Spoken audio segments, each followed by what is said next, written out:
So the Hawks storyline tonight, I mean, listen, win or go home. We know that. But Abe is producing the show this week. We were talking in the bullpen, where we kind of gather and discuss, and I said, you expect the Hawks to get blown out tonight? He was like, no, I don't. And neither do I. I mean, if you were going to play your best game of the season, it should be coming off of a game winner on the road, under the circumstances of not having your other star player, DeJounte Murray. Tonight, you would think that these guys would respond and play their best game. Problem is, Mike, if you do that, then you got to go to Boston and play probably even better in a Game 7, right? But handle business tonight because you got to get there first. And our coverage, again, 8 o'clock, I just think, Trey's going to be Trey, okay? We've been saying this. But is Trey 38-point Trey? Is Trey 42-point Trey tonight? What is Trey doing tonight that enables his team to potentially be in position to win? And I'm not solely putting this on him, but we're not going to win if he doesn't have a big game. And then if he doesn't, then you're telling me all these other pieces, whether it be Hunter or DJ coming back or even a Collins shooting the three as he did, or Bogey, who you'll hear from later in the show. He stopped by yesterday to talk to Mike and I. Maybe one of those guys has a big night. Yeah, now this gets back to everything we talked about when you and I were remember we deconstructing it? Who can do it for us if this guy doesn't go or this guy doesn't go? We're trying to figure out how we're going to, supplant DeJounte Murray's production for that game we won up in Boston. And it turned out to be John Collins was the surprise, right? Yep. But in this case, yeah, you got to figure, unless, this is just too much for a first-year head coach in the playoffs.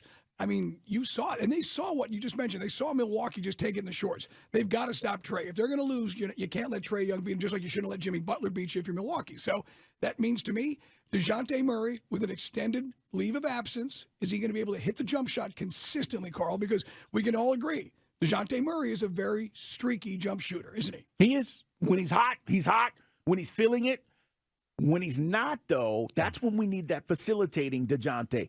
Guys, he could give you 10 assists on any given night. He's just got to be given that opportunity, and I think more times than not, the ball is in Trey's hands. Either way, I like our chances tonight. I do not think we embarrass ourselves being the only NBA game on, right? Only game tonight. Right. So if folks are NBA fans and they're watching, this is the game they're going to be paying attention to. I don't think that we're going to embarrass ourselves. Trey was asked, Mike, about, being on, quote, on in these big moments. I want you to hear what he had to say about it. I mean, I've been owning the moment my whole life. This is what I do. I'm not afraid of it. I've worked too hard to be afraid of the moment. Okay, thank you, Trey. I mean, is that confidence or what? Well, that's the stuff when we talk about, there's different forms of leadership. There's, I got this. Get on my back.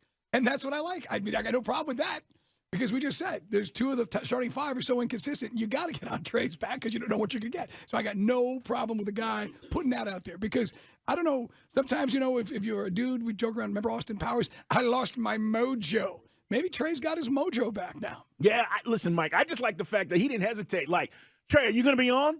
I mean, I've been owning the moment my whole life. Oh. This is what I do. I'm not afraid of it. I've worked too hard to be afraid of the moment. Ready? I was born ready. It's what I do.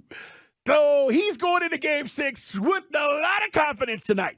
404-741-0929. It's our Solomon Brothers Diamond text line. We invite you to follow us, guys. He's Mike Bell, ATL. I'm at Put 'em Up, C. Dukes. And this radio show, Dukes and Bell 929. Follow the radio station at 929 The Game. Stay up on everything that's going on. And we're on Twitch. We're back in studio today. Tomorrow we'll be up at Flowery Branch. Right. And we will know who that pick is. And hopefully we will get a chance to talk to that individual, whomever it is, tomorrow up at Flowery Branch. By the way, YouTube at 929 The Game. Yeah, just looking at tickets. There are still some tickets available. I'm at Ticketmaster. If you want to get Road AAA right behind the Celtics, $2,300 each. That's all? That's it. But then again, there's more reasonable tickets up in my section, $200 right now a piece up in Tifo. So again, if you want to go, they are still selling tickets right now. Secondary, go to a Ticketmaster or go officially to the Hawks website and get on it. Now, what I'm hoping for tonight, obviously, is a dub. But I'm also hoping that with that win, the Celtics just really start to crumble. Because now you got to go back up to Boston, and everybody's going to be telling them how they suck. And everybody's going to be talking about you're about to let this slip away. And all of a sudden, all the pressure is going to be on them. There's pressure tonight because, Mike, they just saw Milwaukee get beat by the Miami Heat. And if you're the Boston Celtics, you're going, wait a minute. Okay, we thought we might have to see those guys. This thing might be wide open. They are probably feeling some kind of way tonight. And there's a lot of pressure on them to deliver. Guys, nobody's expecting us to do this. Nobody. No, I mean, you've already exceeded expectations. I said this the other day. When I said Celtics in 6 2 weeks ago, and you asked me how the series was going to go, I was just trying to be positive. I was trying to throw a little positivity in. I really I thought Celtics were going to sweep us, if I'm honest.